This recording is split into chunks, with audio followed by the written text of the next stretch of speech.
Sempre me considerei uma pessoa pragmática. Para mim, a vida era uma combinação de escolhas racionais, esforço constante, claro, uma boa dose de sorte. Religião? Eu via como uma ferramenta de controle, algo criado para manter as pessoas subjugadas e alimentar o poder daqueles que se diziam representantes de Deus. Meu nome é Leonardo Vasques, sou empresário no setor imobiliário e desde jovem aprendi a nunca depender de ninguém. Meu pai, um homem rígido, sempre dizia que o que realmente definia um homem era a quantia de dinheiro que ele carregava consigo. Cresci ouvindo que o mundo era para os espertos, que religião era coisa de fraco e que, para vencer na vida, eu deveria confiar apenas no que fosse palpável. Foi assim que segui minha jornada. Trabalhei incansavelmente, construí minha fortuna.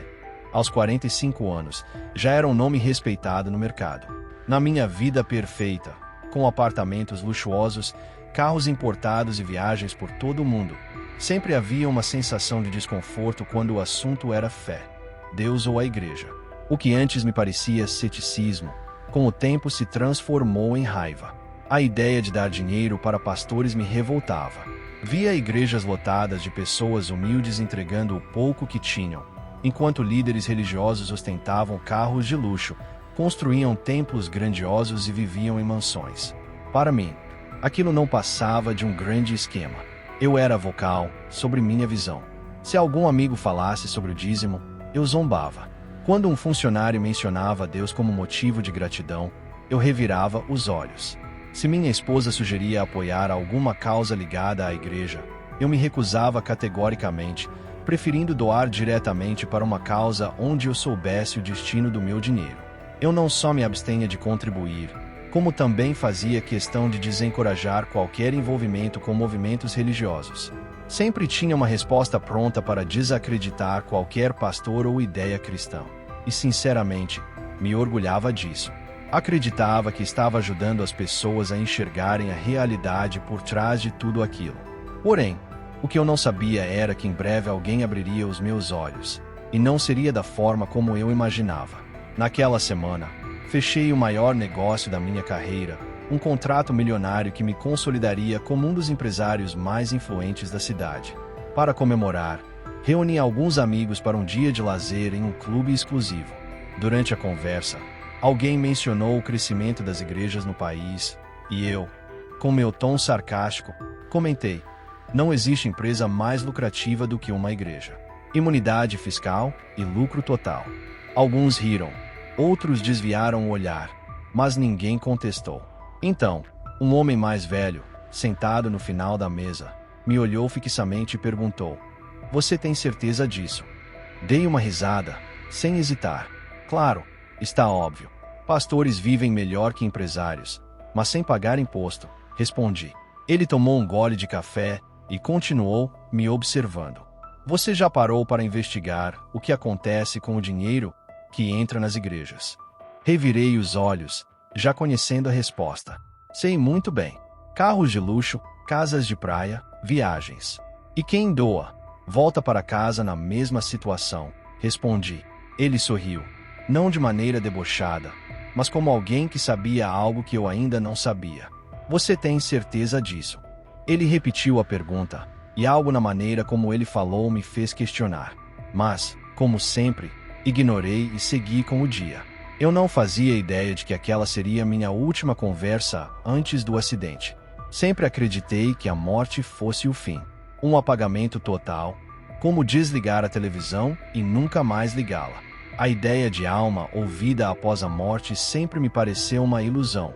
Uma mentira criada para confortar aqueles que temiam desaparecer. Mas então, eu morri. Era um dia perfeito. O céu claro, a brisa suave cortando o calor. Eu me sentia no auge da minha vida, no topo do meu sucesso. O clube em que estava era frequentado pelas pessoas mais influentes da cidade, empresários e políticos.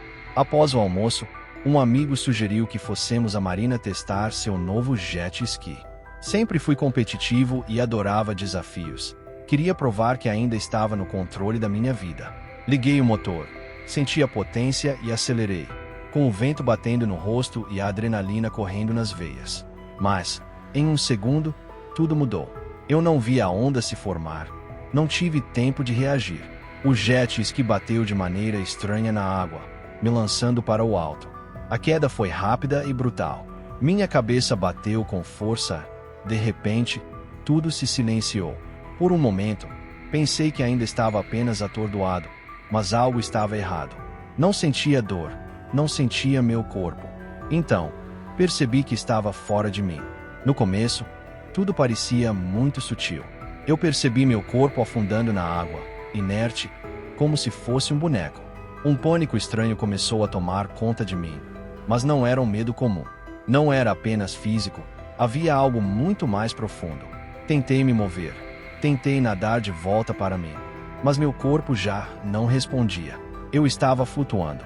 Foi então que vi meus amigos correndo pela marina, gritando por socorro. Vi os funcionários do clube se lançando na água. Mas, no fundo, já sabia. Eles estavam tentando salvar alguém que já não estava mais ali. Minha visão se expandiu e, de alguma forma, eu não só observava a cena de cima, mas parecia sentir cada pedaço dela. O desespero e o medo nos olhos deles, o som abafado da água sendo agitada. Algo estava acontecendo de um jeito que eu não conseguia explicar. Foi quando percebi outra coisa. Eu não estava mais sozinho. Algo me observava, mas não era humano. Não era físico, mas ainda assim estava ali. Então, uma força invisível me puxou. Minha consciência foi arrancada daquele lugar de uma maneira impossível. O mundo ao meu redor se desfez, e de repente, eu me vi em um espaço que eu não conseguia entender. Era escuro, mas não como a escuridão normal. Era um vazio que parecia me engolir. O ar estava pesado, denso, como se soubesse de mim mais do que eu mesmo. Então, vozes começaram a sussurrar. Elas vinham de todos os lados, mas não de maneira clara. Eram fragmentos de frases, ecoando dentro de minha mente. Você se achava esperto. Você riu da verdade. Você afastou as pessoas. As vozes aumentavam, se misturavam e se tornavam insuportáveis. Eu tentei gritar, tentei correr, tentei escapar, mas estava preso. Foi nesse momento que percebi, pela primeira vez na minha vida, que não tinha mais controle sobre nada. De repente, uma luz apareceu. Tímida a princípio, quase imperceptível. Mas logo ela começou a crescer, a expandir-se. E no centro dessa luz, alguém se aproximava. Eu sabia quem era antes mesmo de vê-lo por completo. Era Jesus, mas não como eu imaginava. Não era a figura imponente das pinturas ou aquela distante de minhas concepções anteriores. Ele era diferente de tudo o que eu já conheci. Ele era luz, mas também presença. Ele era tudo. Meu primeiro impulso foi desviar o olhar. Não porque ele me assustava, mas porque, pela primeira vez na minha vida, eu me vi exatamente como eu era. Exposto, sem desculpas, sem argumentos, sem as certezas que sempre carreguei. Foi nesse momento que ele falou. Sua voz não era um som. Era algo que ecoava dentro de mim, preenchendo cada parte do meu ser. Eu não ouvi com os ouvidos, eu senti. Leonardo, disse ele, e meu nome, vindo da sua boca, não era uma acusação, mas também não era um consolo. Era um chamado. Eu queria falar, queria responder, queria me justificar, mas como justificar uma vida inteira construída sobre orgulho e negação? Você viveu negando a verdade.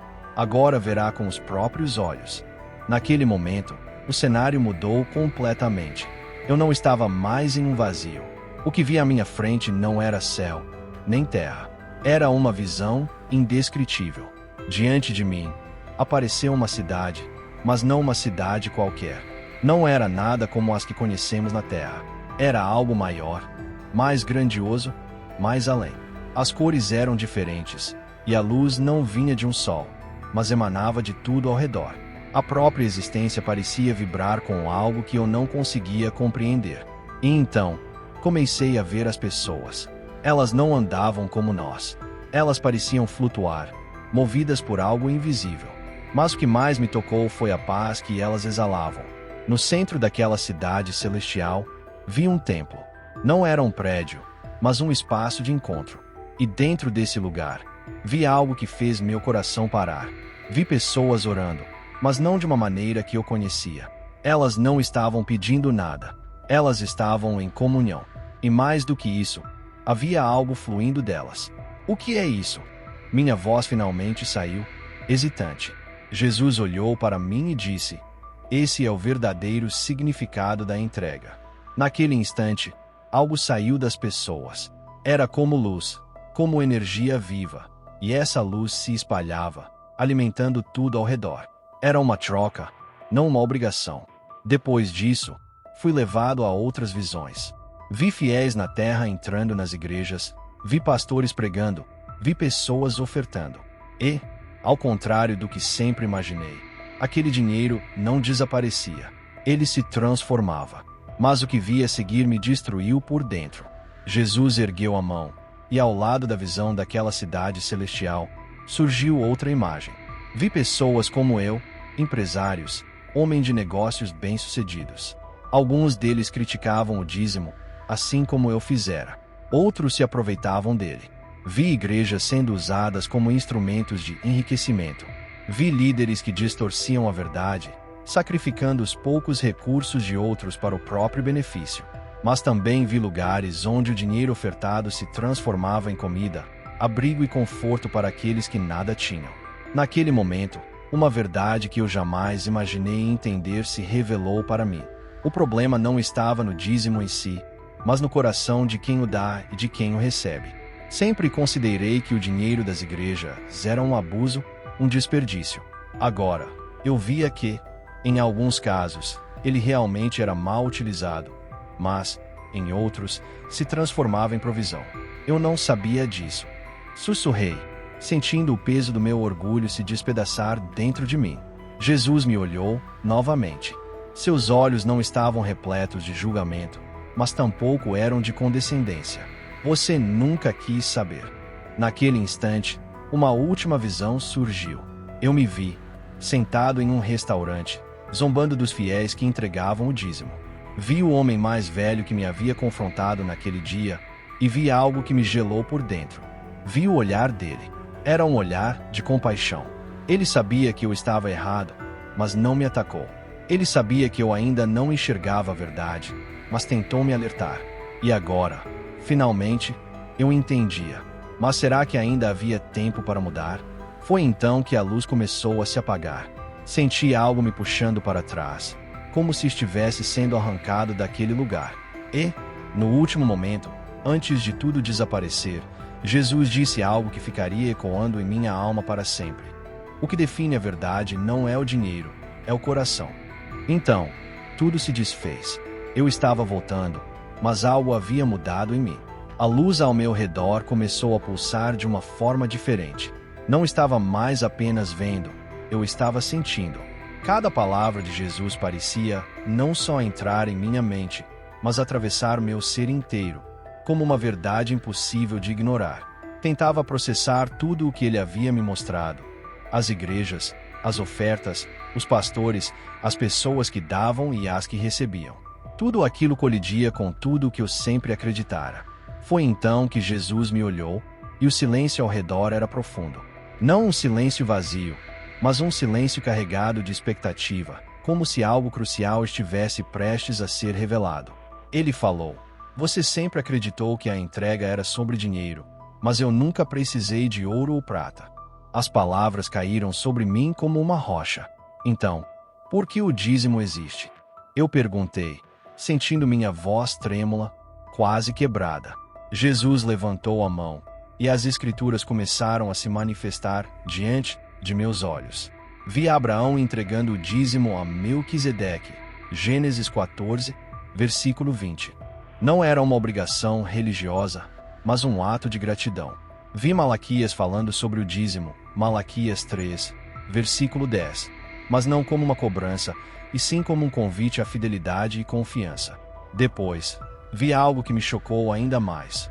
A viúva pobre no templo, lançando suas 2 moedinhas, enquanto os ricos depositavam grandes quantias. Marcos 12, versículo 41 ao 44. A voz de Jesus ecoou em minha mente. A oferta daquela mulher foi maior que a de todos os outros, porque ela não deu do que sobrava. Ela deu do coração. Meu peito apertou. Nunca tinha visto isso dessa forma. E então, a última cena apareceu. Jesus estava à mesa, partindo o pão e oferecendo vinho aos discípulos. Vocês receberam de graça, deem de graça. Mateus 10, versículo 8. Minhas pernas vacilaram. A entrega não era sobre números ou percentuais, mas algo muito maior. Então o dízimo não é obrigatório. Minha voz saiu tremula, pois eu sabia que essa pergunta era polêmica. Jesus olhou para mim com infinita paciência e respondeu: o que o Pai deseja não é a obrigação, é o coração. Foi como um choque elétrico atravessando minha alma. Passei anos criticando algo que nunca tentei entender de verdade. Achava que o dízimo era apenas uma forma de enriquecer pastores e manipular fiéis. Mas Jesus não estava falando de dinheiro. Ele estava falando de dependência, gratidão e entrega. De repente, outra visão surgiu. Vi igrejas onde o dinheiro era realmente mal usado. Vi líderes que exploravam a fé das pessoas simples, prometendo bênçãos em troca de ofertas. Vi riquezas acumuladas enquanto os necessitados permaneciam esquecidos. E quanto a isso? Perguntei, com um nó na garganta. Jesus me olhou com seriedade. Muitos usam meu nome para alimentar sua própria glória, e serão cobrados por isso. Meu corpo espiritual estremeceu. Vi pastores que enriqueceram à custa da fé de outros. Vi templos luxuosos enquanto fiéis passavam fome. Mas também vi igrejas pequenas, humildes, que usavam cada centavo para ajudar o próximo. Vi homens e mulheres que davam não porque eram obrigados, mas porque entendiam que o verdadeiro tesouro não está na terra, mas no reino de Deus. E quanto aos que criticam o dízimo? Perguntei, sentindo meu rosto esquentar. Jesus não respondeu imediatamente. Ele apenas me mostrou uma última cena. Vi pessoas como eu, homens de negócios, confiantes e ricos, acreditando que o dinheiro lhes dava poder absoluto. Vi pessoas seguras de si, convencidas de que jamais precisariam de Deus. Elas rejeitavam a ideia de dar, não por convicção, mas por egoísmo e orgulho, acreditando que eram autossuficientes. Foi quando Jesus falou: onde está o seu coração? Ali estará o seu tesouro. Mateus 6, versículo 21. Minhas mãos começaram a tremer. Passei anos julgando a fé dos outros, sem perceber minha própria cegueira. O que devo fazer? Perguntei, sentindo algo dentro de mim desmoronar. Jesus me olhou com calma e respondeu: quando voltar, fale a verdade. Nesse momento, fui lançado para trás. A luz ao meu redor começou a desaparecer e o som foi se dissolvendo. Eu sentia como se estivesse sendo puxado para longe, caindo em um abismo invisível, até que a escuridão me engoliu por completo. Acordei com o som de um bip constante e insistente, como um chamado que me puxava de volta. Meu peito subia e descia com dificuldade, como se tivesse sido arrancado de um lugar onde não pertencia mais. Meus pulmões queimavam, e uma dor surda percorria meu corpo. Eu estava vivo. Tentei abrir os olhos, mas a luz me atingiu com tanta intensidade que precisei piscar várias vezes até conseguir distinguir os detalhes ao meu redor. O teto branco, o cheiro de remédios, o som dos passos no corredor. Eu estava em um hospital. Meu corpo estava pesado, não só por causa dos medicamentos ou da fraqueza após a parada cardíaca, mas havia algo mais, um peso como se algo dentro de mim tivesse mudado, reconfigurado. Foi quando as lembranças voltaram, a luz, a visão, Jesus. Meu coração acelerou com a realização. Não foi um sonho. Eu vi, eu ouvi, e agora? O que eu faria com isso? A porta se abriu, e minha esposa entrou. Seus olhos inchados de tanto chorar. Meu Deus, Leonardo, você voltou. Ela correu até mim, segurando minha mão. Sua pele estava fria, e seus dedos trêmulos mostravam o quanto minha ausência a havia destruído. Tentei falar, mas minha garganta estava seca. Ela me ajudou a beber um pouco de água. O que aconteceu? Minha voz saiu rouca, mas carregada de uma dúvida que nem eu sabia responder. Ela fungou e apertou minha mão com mais força. Você se afogou. Ficou sem respirar por tempo demais. Os médicos disseram que, se voltasse, poderia ter sequelas, mas você está aqui. Engoli em seco. Eu não queria falar sobre os médicos, nem sobre as sequelas. Eu queria falar sobre o que vi, sobre o que ouvi, sobre o que aprendi. Mas como eu poderia colocar em palavras uma verdade que passei a vida inteira negando?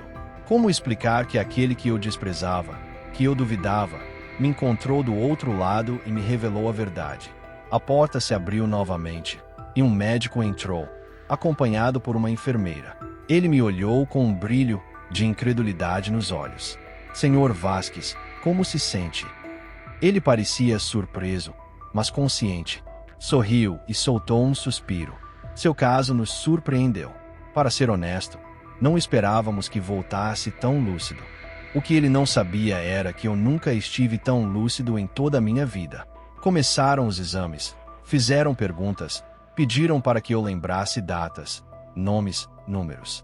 Tudo parecia normal. Tudo, exceto o que havia dentro de mim agora. Eles falavam, me examinavam, discutiam termos médicos, mas tudo parecia distante. Minha mente ainda estava naquele outro lugar. Eu queria contar, queria gritar, queria compartilhar o que realmente aconteceu. Mas algo me impedia. E se ninguém acreditasse? E se me ridicularizassem? Passei a vida inteira zombando dos que tinham fé, chamando-os de iludidos, manipulados. Agora, era eu quem havia visto aquilo que ninguém poderia provar.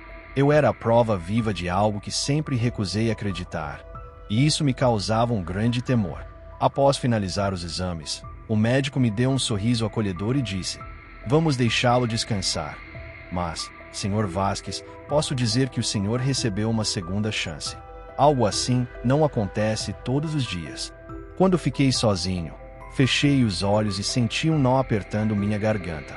Deus, essa palavra nunca havia feito parte do meu vocabulário. Eu nunca me dirigira a Ele, nunca reconhecera sua presença. Mas agora, não havia mais como negar. Respirei fundo e olhei para o teto, branco à minha frente, perguntando baixinho: "O que o Senhor quer de mim agora?" O silêncio foi a única resposta, mas algo dentro de mim já sabia o que eu precisava fazer. Os dias seguintes foram completamente diferentes de tudo o que eu já experimentei. Ao sair do hospital, eu me sentia como alguém que tivesse recebido uma nova chance. Contudo, carregava dentro de mim um peso imenso, uma verdade que por décadas eu neguei, ridicularizei e evitei. Agora, ela era impossível de ignorar. Minha esposa passou a me olhar de maneira diferente. No começo, era apenas preocupação, mas logo se transformou em algo mais: curiosidade. "Leonardo, o que aconteceu com você?" ela perguntou. Eu tentei entender o que havia mudado, mas como explicar algo que não pode ser descrito? Como colocar em palavras uma experiência que destruiu todas as minhas certezas?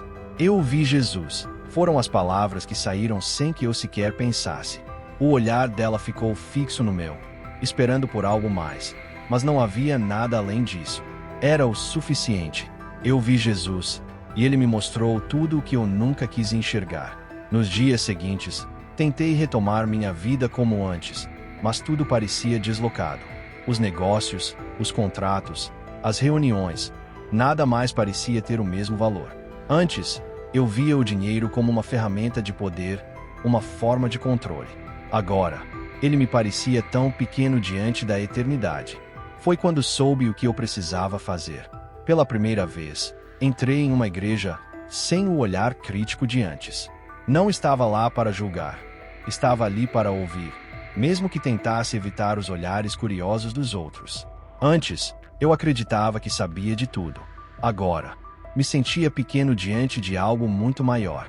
O culto começou, e o pastor subiu ao púlpito. Ele leu um versículo que eu conhecia: "Trazei todos os dízimos à casa do tesouro, para que haja mantimento na minha casa. E depois fazei prova de mim, diz o Senhor dos Exércitos, se eu não vos abrir as janelas dos céus e derramar sobre vós uma bênção tal que dela vos advenha a maior abastança." Malaquias 3, versículo 10. Minha respiração parou. Eu já tinha ouvido esse versículo antes, mas nunca o compreendi verdadeiramente. Sempre achei que fosse sobre dinheiro, sobre manipulação. Mas agora eu via de outra forma. Não se tratava de dar, mas de confiar. Minha mente voltou para a visão que tive, onde vi a energia fluindo das pessoas, o coração sincero delas, a entrega real. Fechei os olhos e senti um nó na garganta. Passei anos atacando algo que nunca entendi. Agora, tudo fazia sentido. Naquele dia, fiz o que nunca imaginei que faria. Peguei uma parte do meu dinheiro e doei. Não porque alguém me obrigou, mas porque eu queria ser parte do que Deus estava fazendo. Quando saí daquela igreja, não era mais o mesmo homem. E agora, estou aqui compartilhando essa história, porque talvez você, assim como eu, tenha acreditado na mentira de que a fé é apenas uma forma de manipulação. Talvez você tenha construído seu mundo em torno da lógica, do dinheiro e da segurança. Mas eu te pergunto, e se tudo isso acabar amanhã? O que restará? Se você já passou por algo que mudou sua perspectiva de vida, compartilhe nos comentários. Quero saber sobre sua experiência. E se essa história tocou você, assista ao próximo vídeo, onde outra pessoa também teve uma experiência de quase morte e voltou completamente transformada.